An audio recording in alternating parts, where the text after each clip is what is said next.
menjaga keutuhan dan persatuan NKRI. Kemudian bagi ASN, dalam proses mulai dari pengangkatan, mutasi sampai dengan pensiun, saya ingin jelaskan sedikit terkait dengan aturan dan undang-undang, bahwa kita ketika menjadi seorang ASN, penegakan ketentuan harus kita lakukan. Mau suka tidak suka, itu adalah pedoman dan kitab kita. Sehingga dalam proses untuk mutasi, sesungguhnya ketentuan itu kita harus patuhi. Untuk menjadi seorang pejabat, tentu ada 3 hal yang harus diperhatikan. Yang pertama adalah kualifikasi pendidikan, kompetensi, dan kinerja. Ketika 3 hal ini kita penuhi, maka dalam bentuk mutasi apapun, itu menjadi bagian yang harus diperhitungkan oleh PPK. PPK adalah pejabat pimpinan kepegawaian yang dijabat secara otomatis oleh kepala daerah. Menyikapi persoalan yang terjadi selama ini, saya memulai ketika Bapak Dr. Eltino Somaleng diaktifkan kembali pada tanggal 4 September 2023. Pada saat beliau dilantik, sore harinya melakukan mutasi. Dan mutasi yang dilakukan secara administrasi salah besar.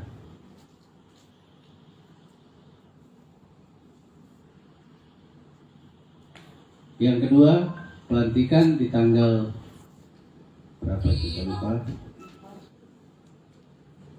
Itu adalah pengaktifan kembali 17 orang yang dinonjolkan oleh PLT Bupati pada beberapa bulan yang lalu. Dan yang pelantikan ketiga adalah sejumlah 30 orang. Saya ulangi, bukan 30 orang tetapi 50 orang yang dilakukan pelantikan.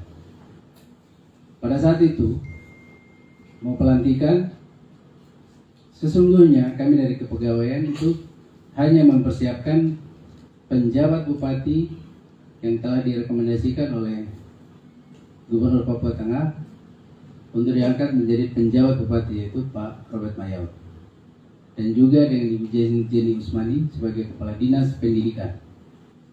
Pada saat itu memang sesuai dengan rekomendasi dari KSN. Kami mempersiapkan itu dari sisi kepegawaian. Tapi dalam proses ternyata muncul tiba-tiba 50 nama. Dan 50 nama saya tidak tahu ASN yang ada di sini menjadi korban. Saya tidak tahu persis.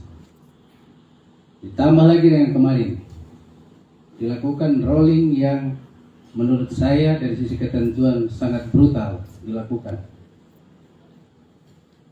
Terkait dengan hal ini, saya mau jelaskan supaya teman-teman publik dan masyarakat tahu bahwa 4 kali rotasi yang dilakukan itu murni bukan menjadi tanggung jawab kami kepegawaian.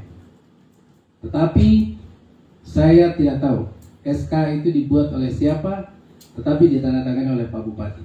Dan itu yang terjadi.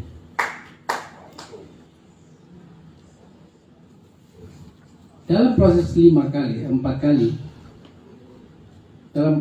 kali untuk melakukan rotasi, kami dikonfirmasi oleh pihak KASN, oleh pengawasan dan pengendalian BKN sendiri, termasuk Ombudsman. Kami didatangi, bahkan via telepon dikonfirmasi kembali terkait dengan hal itu. Saya sebagai pejabat yang membidangi kepegawaian menyatakan bahwa kami tidak tahu. Download Tribun X sekarang, menghadirkan lokal menjadi Indonesia.